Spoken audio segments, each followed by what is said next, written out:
Hello students, welcome to another session of Mercantile Law. We are in the final wing of Limited Liability Partnership Act.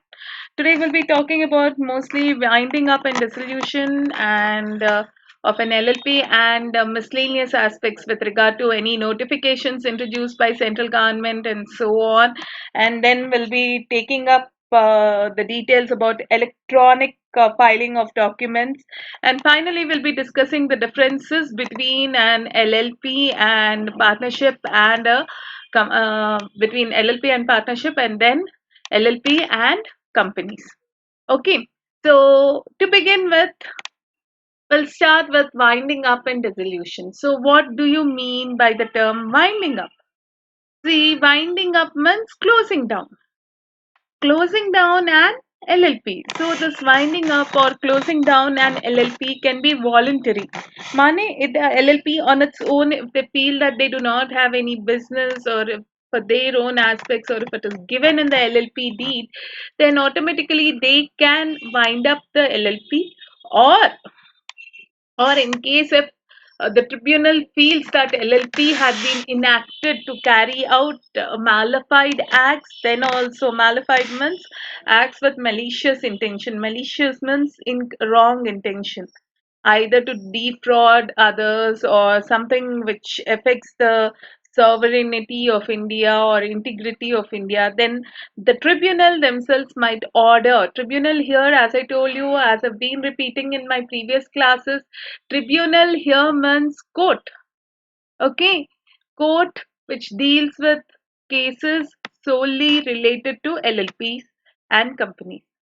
Depending upon that, there might be tribunals set exclusively for LLPs or tribunals set exclusively for a company. So in those situations, definitely LLP can be closed or ordered to close or dissolved to close by tribunal. So the section 64 tells you the various circumstances under which an LLP can wind up. What are the various circumstances under which an LLP will be wound up? See, LLP can be wound up by the tribunal, as I told you, the most important first thing, wound up by the tribunal. And in the previous sessions, yeah, please highlight this. Yeah, in the previous sessions, we have learned that in case of an LLP, yeah, in case of an LLP, it does not close even if all partners are uh, dead or have become there are no partners except for one partner. One partner and LLP can also continue. This is what we have studied. But mind you, the maximum period to continue an LLP with one partner is only 6 months. In case if an LLP is continuing for more than 6 months, then the number of partners of the LLP shall be reduced by uh, in case if the partners are reduced by 2 and LLP is continuing for more than 6 months, then automatically it will be closed. Then in case if an LLP has become insolvent, that is what insolvent in the sense is unable to pay the debts. In case if LLP has become an insolvent, that is in case if it is unable to pay its debts, then also an LLP would be wound up by a tribunal. And in case if LLP has acted against the interests of sovereignty and integrity of India. What do you mean by sovereignty? What do you mean by the word sovereignty? Sovereignty means the ultimate governing power will be with Indian government only. The Indian government or the government in India shall be formed in accordance with the framework of Indians only. So in case if somebody, money, if any country is trying to occupy India through an LLP or something like that, then automatically it'll be closed by the tribunal. Integrity means what here? Integrity means all coming together. See, usual meaning of the word integrity means usual meaning of utmost honesty. Here integrity of India is all the people coming together, like in case if they are trying to build, say, tensions among two communities or two religions or whatsoever, then also this LLP will be closed. Then fifth one is in case if it is not filing the returns properly with the registrar. Yeah. LLP has, please highlight this point against the interests of sovereignty and integrity of India. And finally, in case if LLP has made a default in filing with the registrar the statement of account and solvency or annual return for 5 consecutive years. This is also very important. That's why filing of returns. As I mentioned in my previous session, why do we need to file returns? Because registrar will monitor the aspects of LLP with regard to its management and other principles. Based on it, they'll decide. In case if registrar is not satisfied, what will he do? With the proof, he will go and file a case in the tribunal. The tribunal then can order the LLP to be closed. Hope you're clear with the explanation. The next last point is very simple. In case if the tribunal is of the opinion that it is just and equitable, that the LLP be wound up. See, usually this is I can call it as a redundant, not rather than redundant, I can call it as an additional section which will include all the other aspects with regard to closure of an LLP. Sometimes, in case of the management is not running the LLP properly, or LLP is run in such a manner that it is prejudicial to the interests of general public. So, in those situations, the tribunal might feel it's better not to have this LLP. Then the tribunal might definitely close this LLP. So, what are the various situations under which this LLP can be wound up? In case of LLP decides that it wants to be wound up by the tribunal, the next one is in case for continuous 6 months LLP is being run only with one partner, and then if LLP is unable to pay its debts, that is, does become insolvent. And in case if it has acted against the sovereignty and integrity of India, and if the LLP has not been filing the returns for consecutive 5 financial years, and if the tribunal is of the opinion that it is just and equitable to close the LLP. And who shall make rules? Mane, how should it be? Rules here means how should it be wound up? Whom should the first notice go? How should the debts be repaid? How should the surplus be distributed? In case if there is, in case of no surplus, or in case if there is a deficit, how should the pertaining amount be adjusted among the existing creditors? All these rules will be made by whom? The central government. This can be asked as in multiple choice or true or false. They can say registrar or central government. They can say registrar may make rules for provisions relating to winding up and dissolution. Then you have to write it as false and say the central government usually makes rules for the provisions in relation to winding up and dissolution of LLP. This is also important. Then we'll talk about the miscellaneous sections. Okay, fine. Right now, can partners see partnership firm? We have clearly stated that partner and the firm are one and the same. But in case of an LLP, are they one and the same? No. Partner is different, LLP is different. So, with that extent, a partner can definitely lend money and transact money to and transact other business with LLP. And definitely this partner has same rights and obligations just like other legal holders. But if you remember, there was this case study we have taken up in Companies Act. If you can remember your Companies Act, we have said that company and the members of the company are different. So definitely to illustrate that, there was a particular case study. Do you remember that case study? Shall I give you 2 minutes for it? Okay, I haven't given you 2 minutes, but still, it's Solomon and Solomon, right? What happens? What happens? There was this person, Solomon. he opens a company with his family uh, as the shareholders, all the family members as the shareholders. Then what does he do? He takes the shares of the company. Okay, and now Salman is also like what happened is now this particular company had gone into liquidation. So the unsecured creditor said that Salman cannot be treated as a secured creditor because he has given a loan. Why? Because he only has opened a company.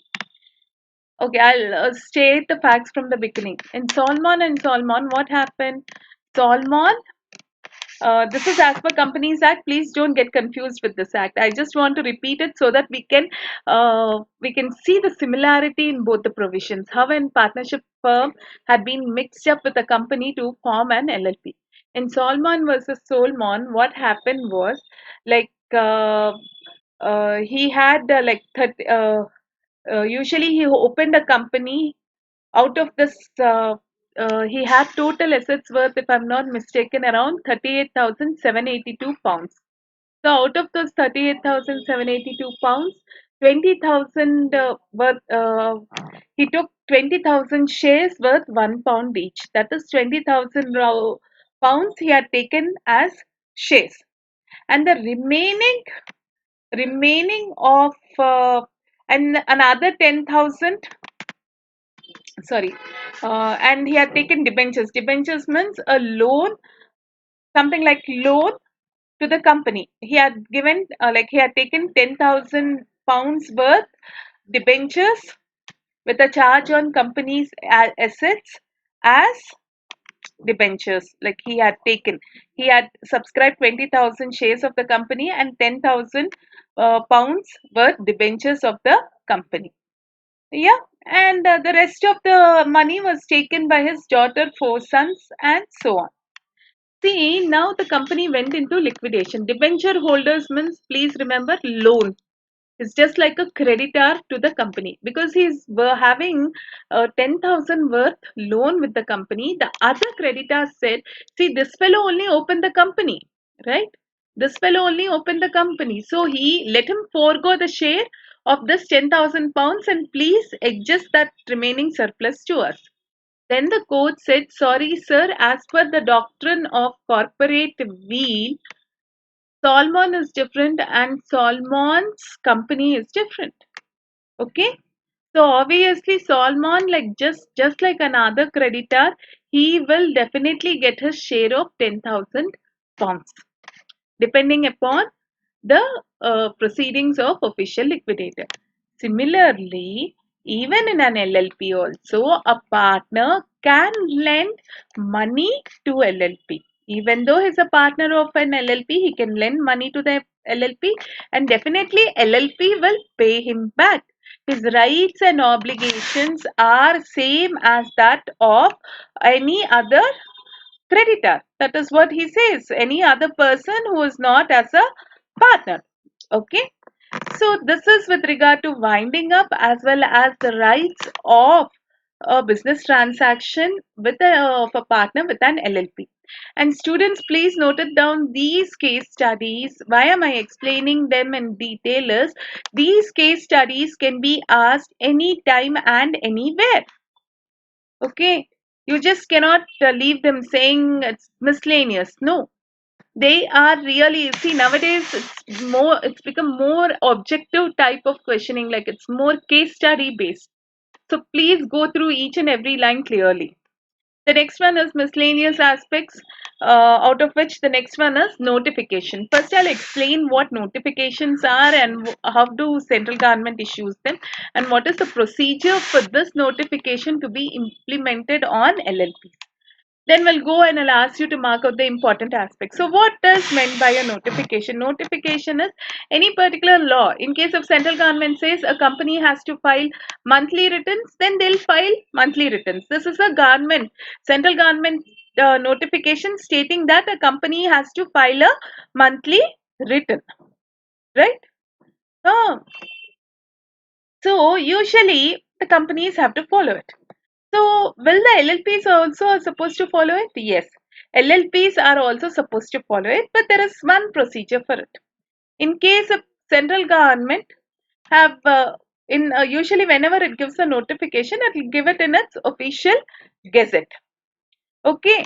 Here, please correct it. This is not 1956. Please strike it and write it as 2013.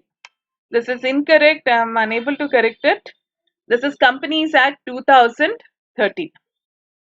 So, in case this particular provision, central government by a notification, like there is a particular notification which had been introduced for companies, and they want to introduce this notification to an LLP also, or they want to make a slight change in that particular provision and apply it to LLPs also, then there is a small procedure. So what is that procedure? First and foremost, this particular provision should be laid in the House of Parliament while it is in session. Session means, you know, the Parliament, it does not work throughout the year. There'll be certain sessions like winter session, summer session, and so on. The two houses of parliament, Lok Sabha and Rajya Sabha. Okay, so first thing they'll introduce these points in session. This provision should be kept in the house for the respective members to analyze for a minimum of 30 days. It should be there, money. The time limit before which these members approve should be minimum 30 days. That is for a total period of 30 days. And then within these 30 days, either if a house agrees or disagrees, if it agrees, if both the houses of the parliament, that is Lok Sabha and Rajya Sabha, agrees to the change in this particular provision or notification, then they will apply it to LLP. If it does not agree, then they will not, that particular provision will not be applicable to LLP. I again repeat, usually the central government might say that certain provisions can be applied to and LLP as well. Certain provisions of the the provisions given in Companies Act 2013 can be applicable to LLPs as well. It can be as it is, or it can be with slight modification. In whatsoever these provisions which the central government wants to implement to an LLP have to be approved in both houses of the parliament within 30 days, the moment it had been put put forth in the houses for approval. Okay. In case if it is approved, it will be applied. If it is not approved, it will not be passed. As simple as that. So I just want you to read this whole paragraph on your own, and you can write the answers on your own. This is given as per section 67 of the Act. Okay. Read it on your own, and you can definitely write it on your own. See, the thing is, certain provisions of as per Companies Act can be applicable to LLPs. Either these provisions can be slightly modified. Whatsoever, in case if they have to be applied, they have to be laid before both the houses of the parliament, and the minimum days they can stay in parliament is 30 days, and both the houses, either they should agree to it or disagree to it.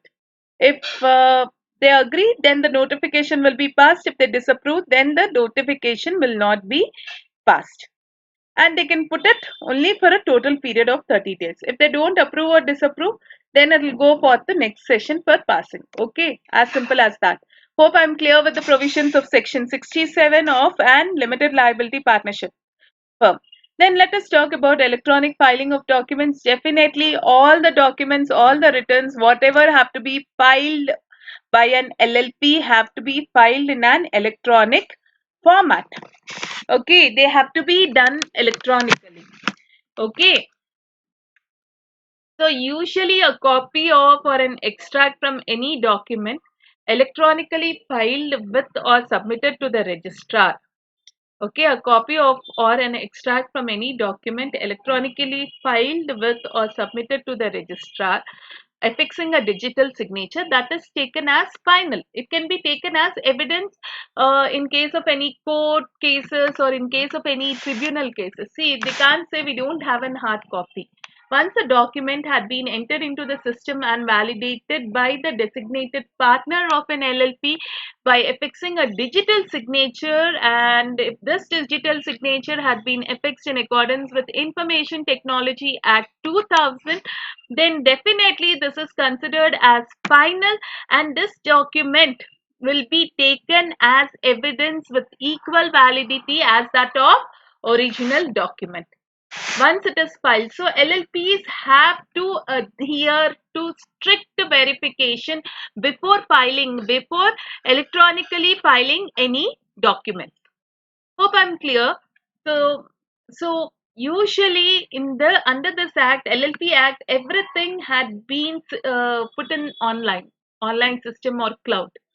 So usually whatever documents need to be filed or recorded or registered under this act may be filed, recorded or registered in any manner in respect to the conditions as described.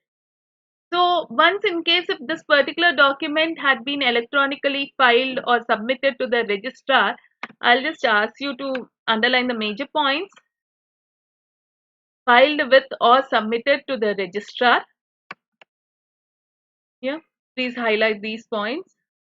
And this is supplied, and this document had been supplied or issued to a registrar, and then certified means who does the certification? It is done by the designated partners.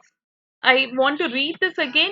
And in case if this particular document had been certified through by affixing digital signature as per the Information Technology Act 2000 to be a true copy of an of or extract from such document, then they can be in any proceedings. Here means tribunal proceedings. In those proceedings, these copies can be notified as evidence with equal validity and that of a original document. Okay. And any information supplied by the registrar. Mane here registrar might ask the LLPs to file returns. The registrar themselves might ask the LLP to file returns by sending them an online notification. Okay. So even in case of any document sent by registrar through an online notification with a respective digital signature, um, uh, it is served as evidence in court of law unless and until contrary is proved, saying that some hackers have hacked it. Either way, that is either the LLP or the registrar, in case if they have submitted the details, in case if they have submitted the details by in case if they have submitted the details by I can call it as through a digital format by affixing a digital signature, then automatically they can be considered as valid and they offer valid evidence in official proceedings. Hope I'm clear with it. You cannot say no. We say documentary evidence is more valuable than oral evidence. Here, then you might get a doubt. Then what about all these soft copies? What about these documents which are filed through systems? In that case, to avoid further confusions, the court says even these documents can be admissible as evidence. I'm clear? So these are the provisions with regard to electronic filing of documents as per section 68 of LLP Act 2008. The next one is additional fees. Additional fees is, see, usually in case of a return is not filed on time, okay, then usually they'll be paying certain late fee, and that late fee is allowed up to a time period of 300 days from the due date. Okay, and in case after 300 days also if it is not filed, then an 100 rupees, additional 100 rupees per day will be charged for such delay. This one you can just keep it in mind. See, usually when a return is, usually when you pay your examination fee, like there's a delay in payment of your examination fee, what happens? They'll collect late payment fee, right? Similarly, in case of a late payment has been made with regard to late return had been filed by the LLP, in that situation also a late payment will be applied. Okay, in that case, what will happen? Up till 300 days, like in case due date is 1st January 2020, but they have not filed. So from 1st January 2020 up till 300 days, they are supposed to pay a late fee of of 100 rupees, like additional, sorry, and on payment of additional fee of rupees 100 per every day of such delay in addition to any fee. Other than this additional fee, 100 additional, like even after 300 days, that is nearly 300 days would be 1 year precisely, approximately, in case if they have not filed a return within 1 year of its due date, approximate 1 year of its due date, along with the late payment fee, they are supposed to pay additional 100 every day. So LLP has to be very, very careful while filing returns. Now let us discuss about the various differences between LLP and partnership firm. Definitely actors. See, these differences are very, very vital. And even though they look quite simple on face of it, I want you to properly concentrate and learn these differences because they are also very important. They'll help you to answer the questions related to case studies.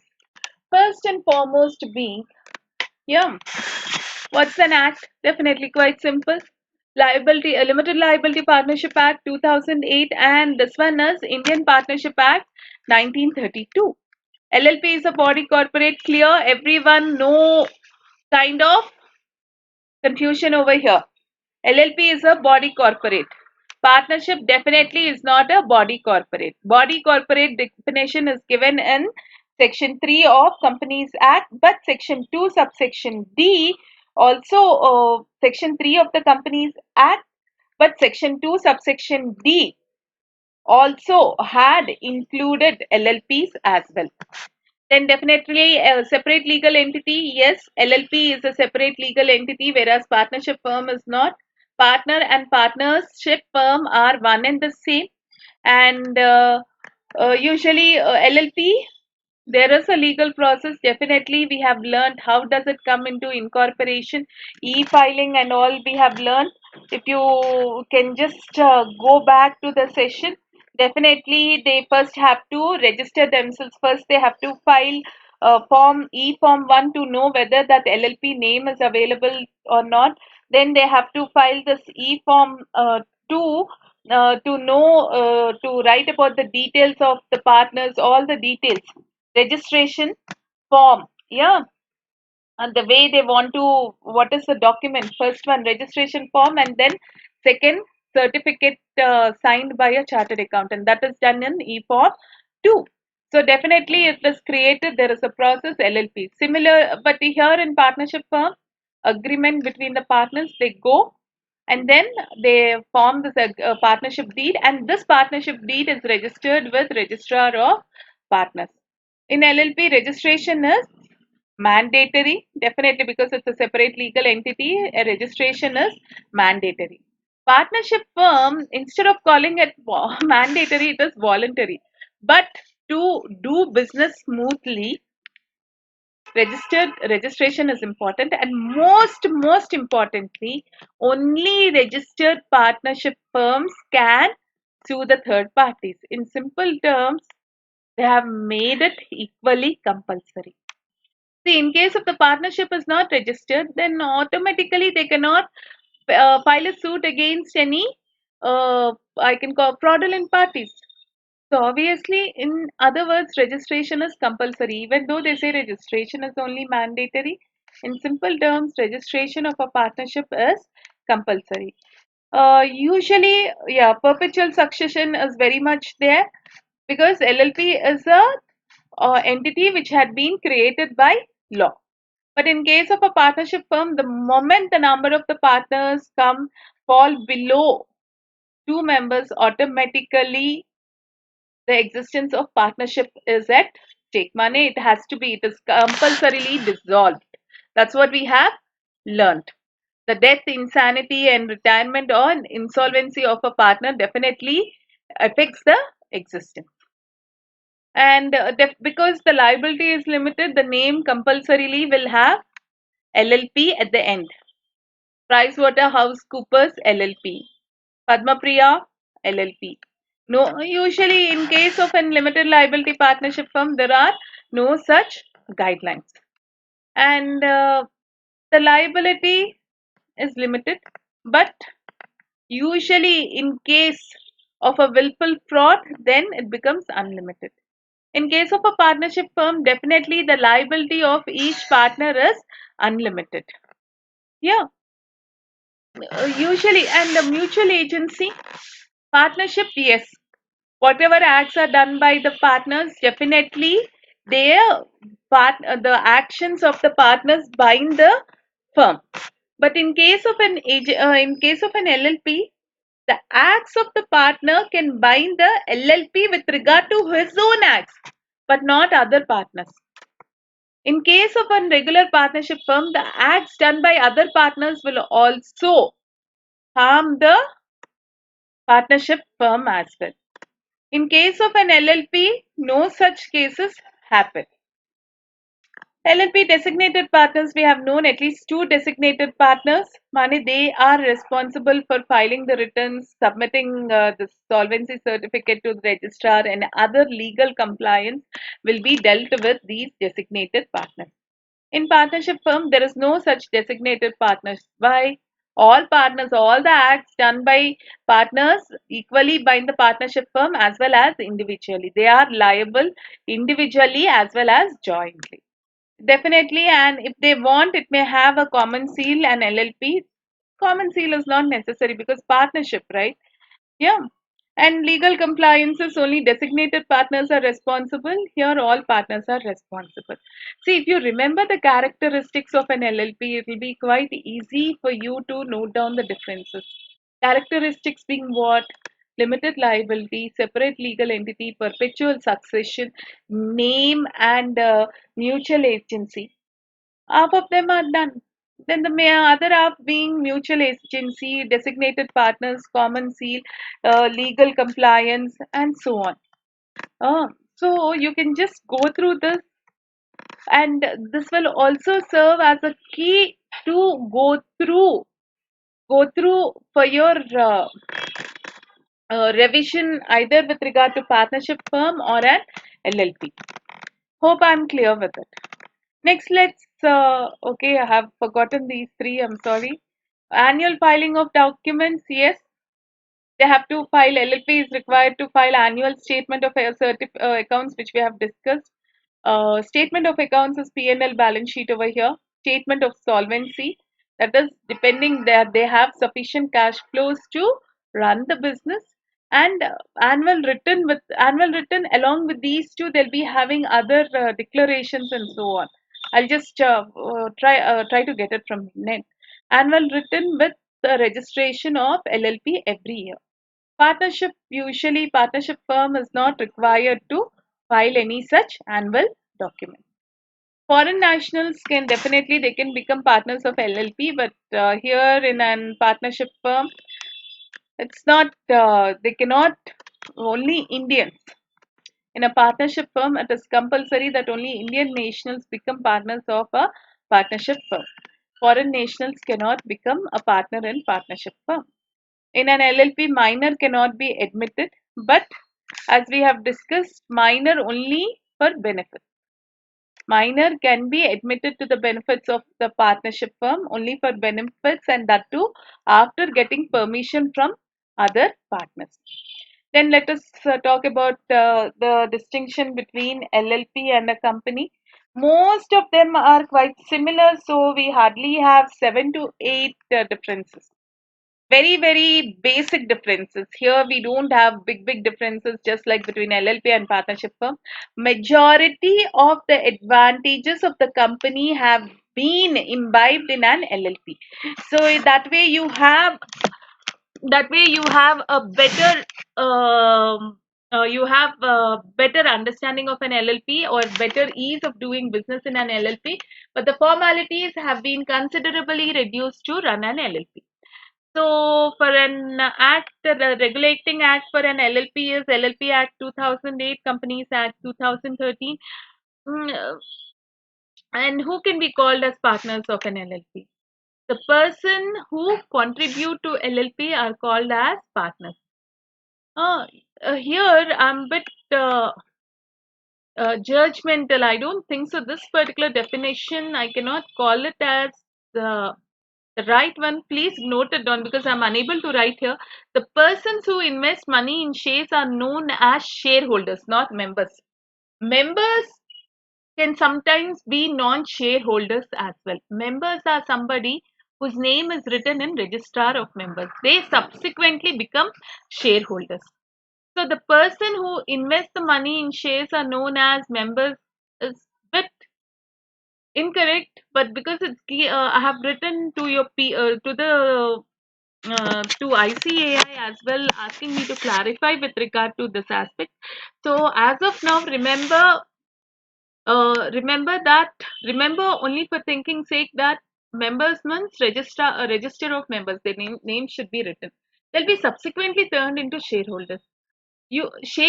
All shareholders are members, but all members are not shareholders.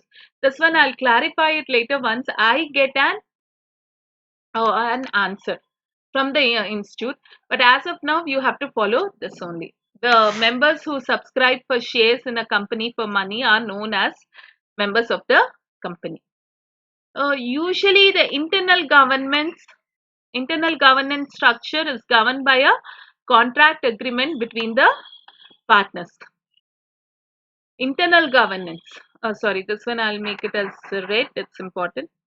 The internal governance structure of an LLP is governed by the contract agreement, whereas a company is regulated. The internal governance of a company is regulated by a statute. Yes, even all the provisions related to governance of a company are given in Companies Act. You will be learning about that in IPCC, in corporate and allied laws. As of now, remember that yes, the governance, money, how many members have to be elected, how are the directors supposed to be appointed, how should the management be, how are the auditors supposed to be appointed, all the details are given in Companies Act 2013. That here LLP is governed only by an agreement. That's why they say this agreement deed has to be registered. Very important. Name definitely for an entity to be an LLP, it is so and so entity LLP. For a company, it's either private limited or limited. If it's a public limited company, limited. If it's a private limited company, private limited company. The number of members, definitely the maximum number of members in an LLP are 2 members.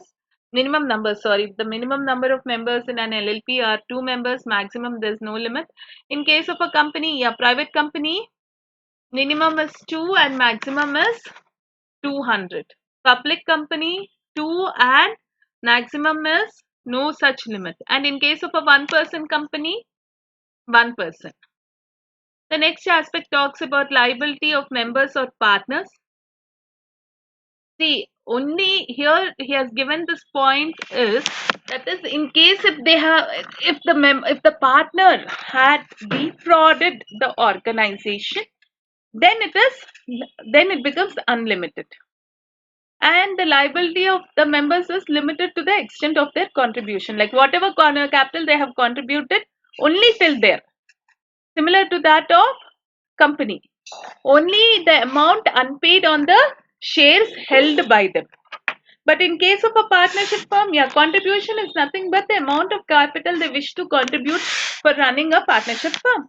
But in case of a company, it is limited to the amount unpaid on the shares held by them. The business of the company is managed by the partners. The business of an LLP is managed by the partners, including these 2 designated partners.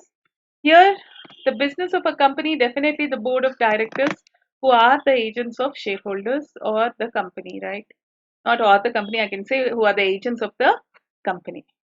So the designated partners, minimum required numbers is 2 designated partners. Here, instead of calling it as number of members required to make a quorum. Quorum means any important decision in a company is private company it is 2 directors and in a public company it's 3 directors.